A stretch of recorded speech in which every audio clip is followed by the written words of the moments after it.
George W. Bush in 2008 got a bigger percentage of the Mormon vote than Mitt Romney in 2012. I don't know what this is about.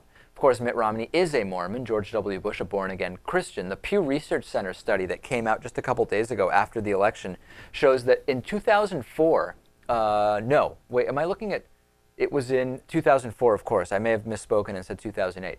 In 2004, George W. Bush received 80% of the Mormon vote, okay? Now, Mitt Romney is a Mormon.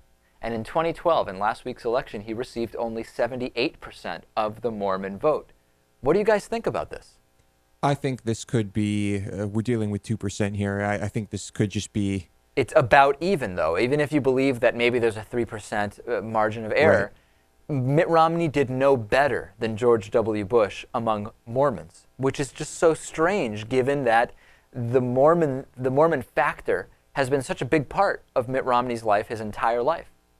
I think that there's a lot of things this could be, but one thing that it could be is that the fact that there was a Mormon candidate sort of had the opposite effect that you would have imagined, which is that liberal and democratic Mormons came out to vote to express their own voice in opposition of the Mormon candidate. That would be interesting. What I don't know is what the turnout was among Mormons right. in 2012 versus 2004. That would be interesting to look at. Did having a Mormon candidate also create a new electorate, small but significant enough to skew the Mormon vote just slightly, where Mormons who didn't vote in 2004 came out specifically to vote against Mitt Romney because they felt that there was something about him that did not represent Mormon faith?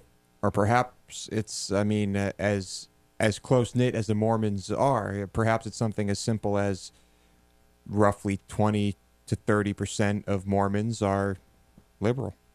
Also, with all due respect to the Pew Research Center and Scott Keeter, who we frequently have on, I don't know if I believe their polls anymore after the horrible election cycle that we had where they had Obama up 10, then Romney up 4. It is true that their last poll was pretty accurate to the final result, but it came out like the day before the election. So I don't know if I necessarily buy into the results. The idea now of taking one poll and reading too much into it is definitely something we're going to be cautious of.